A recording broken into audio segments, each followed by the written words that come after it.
Jamaah sidang Jumat yang dimuliakan oleh Allah, alhamdulillah, dengan ungkapan ini kita bersyukur atas berbagai macam nikmat yang sudah Allah berikan kepada kita sehingga kita bisa melaksanakan kewajiban-kewajiban kita hingga siang hari ini.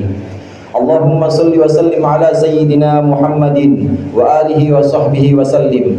Mudah-mudahan Allah senantiasa melimpahkan salawat dan salamnya kepada junjungan kita baginda Nabi besar Nabi Muhammad sallallahu alaihi wasallam beserta keluarga, para sahabat dan juga pengikut-pengikutnya yang insyaallah kita termasuk di dalamnya. Melalui mimbar yang mulia ini, khatib berpesan, senantiasalah kita bertakwa kepada Allah. Kuatkanlah kembali takwa kita kepada Allah dan hendaklah kita banyak melakukan kebaikan-kebaikan. Sungguh kebaikan-kebaikan yang kita lakukan bisa menghapuskan dosa-dosa sebelumnya. Hadirin jamaah rahimakumullah, terlebih di bulan haram, terlebih di bulan mulia, dan pada hari ini kita sedang berada di salah satu dari bulan mulia. Bulan mulia yang dimaksud adalah bulan Dzulqa'dah. Bulan Dzulqa'dah dari asal penamaannya adalah qa'ada yaqudu qu'udan, yang artinya duduk. Maka kata qa'dah ini adalah satu bentuk dari kata qu'ud yang artinya duduk. Orang-orang Arab pada waktu itu menamakan bulan ini sebagai bulan Dzulqa'dah. Artinya adalah bulan di mana orang-orang Arab kala itu duduk di rumah saja, tidak ada yang bepergian atau musafir, tidak ada yang berburu dan juga tidak ada yang turun ke medan peperangan. Maka di bulan ini orang-orang Arab dulu kala ini selalu duduk di rumahnya. Ini bukan berarti hanya untuk sekedar duduk saja, tetapi memang bulan ini adalah bulan mulia, bulan yang Allah hormati, sehingga mereka juga menghormati bulan Dzulqa'dah ini. Selain itu, bulan Dzulqa'dah adalah bulan di mana orang-orang Arab pada waktu itu menyambut datangnya tamu-tamu Baitullah, menyambut datangnya para haji, di mana bahkan sebelum Islam orang-orang sudah ramai berkunjung ke Ka'bah. Bahkan sebelum Islam orang-orang dari segenap penjuru dunia ini sudah mengunjungi Baitullah.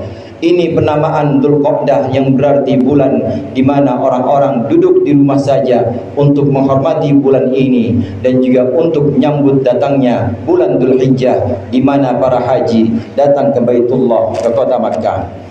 Kemudian hadirin, melakukan kebaikan-kebaikan terutama di bulan mulia ini adalah satu keutamaan tersendiri. Secara umum kita tahu bahwa setiap kebaikan itu pasti bisa menghapuskan dosa-dosa kita. Allah Subhanahu wa taala berfirman, "Innal hasanati yudhibnas sayyi'at." Sesungguhnya kebaikan-kebaikan, perbuatan-perbuatan, amalan-amalan soleh yang kita lakukan ini bisa menghapuskan dosa-dosa kita. Salat kita dari satu salat ke waktu salat yang lainnya, maka salat berikutnya menjadi penghapus dosa antara salat pertama dengan salat kedua. Ramadan bertemu dengan Ramadan demikian juga, maka Ramadan berikutnya menjadi penghapus dosa untuk Ramadan yang ada, dosa yang ada sebelum Ramadannya. Begitu juga antara waktu ibadah lain, ibadah pertama dengan ibadah kedua, maka ibadah kedua ini bisa menghapus dosa-dosa sebelumnya. Ini adalah bentuk kafarah, bentuk pengampunan atau penghapus dosa secara umum. Namun hadirin, di antara dosa-dosa, di antara kesalahan-kesalahan kita, meskipun bisa terhapus dengan sholat kita, terhapus dengan wudu, terhapus dengan bacaan-bacaan Al-Quran, dengan puasa kita, namun ada sebagian dari dosa-dosa yang hanya bisa terhapus di waktu-waktu tertentu dan di tempat-tempat tertentu. Rasulullah sallallahu alaihi wasallam dalam hal ini bersabda, "Inna minadz dzunubi dzunuban la yukaffiruha illa al-wuqufu bi Arafah." Sesungguhnya sebagian dari dosa itu ada dosa-dosa yang hanya bisa diampuni ketika seseorang wukuf di Arafah. Karenanya ketika wukuf di Arafah tanggal 9 Dzulhijjah nanti, orang-orang yang melaksanakan haji maka menjadi orang-orang yang Allah ampuni seluruh dosa-dosanya. Bahkan noda atau dosa yang tidak bisa dihapuskan dengan sholat, tidak bisa dihapuskan dengan puasa, tidak bisa dihapuskan dengan sedekah, ini bisa dihapuskan ketika mereka wukuf di Arafah.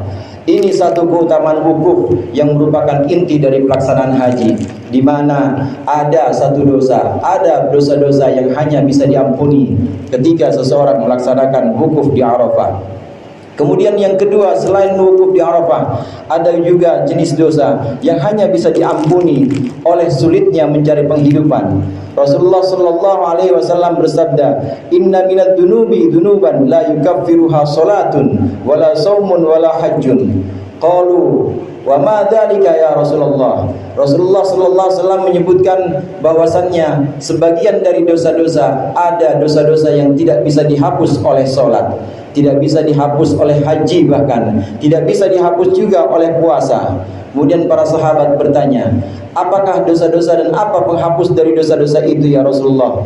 Penghapus dari dosa-dosa itu hanyalah al-humumu fi talabil ma'isyah, yaitu kesulitan dan penderitaan ketika mencari penghidupan. Hadirin jamaah rahimakumullah, kalau kelompok yang pertama orang-orang yang haji mendapat keutamaan dengan dihapuskannya dosa-dosa ketika dia wukuf di Arafah, maka jangan kita berkecil hati, karena kita yang masih ada di tanah air ini masih bisa mendapat kafarah, masih bisa mendapat ampunan atau penghapusan dosa dari Allah. Penghapusan dosa ini yang dimaksud adalah penghapusan dosa dengan cara Allah memberikan bala atau ujian kepada kita, di mana ketika kita mencari penghidupan, mencari penghasilan, kesulitan-kesulitan itu terus kita hadapi dengan kesabaran, maka sulitnya dan kerasnya kehidupan ini dalam mencari rizki, mencari mata pencarian, mencari semua yang kita butuhkan berupa materi, kalau kita bersabar, maka ini termasuk kafarah.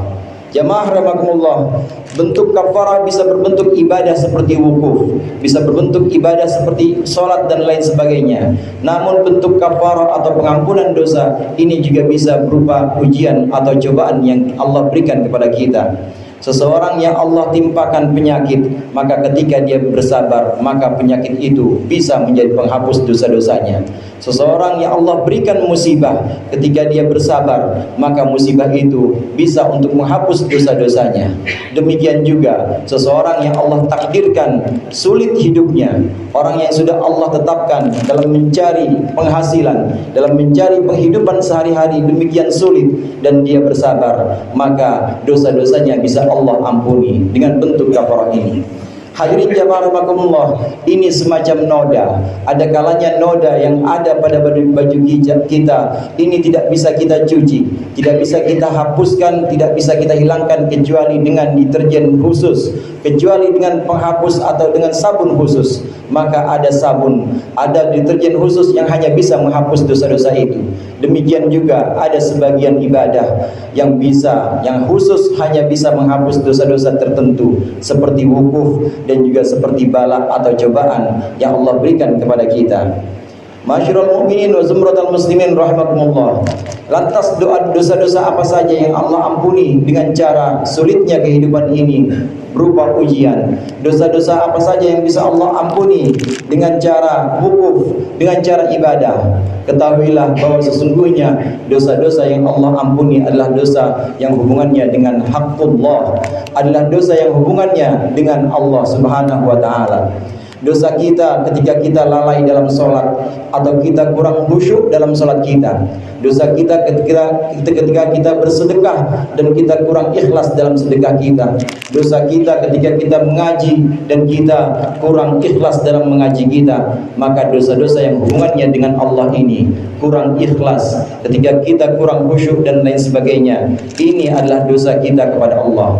Maka dosa-dosa yang seperti inilah yang bisa diampuni oleh Allah melalui ibadah-ibadah kita seperti wukuf dan lain sebagainya, dan juga melalui ibadah-ibadah kesabaran kita ketika kita dilanda musibah, penyakit dan lain sebagainya. Lalu bagaimana dosa antar sesama manusia?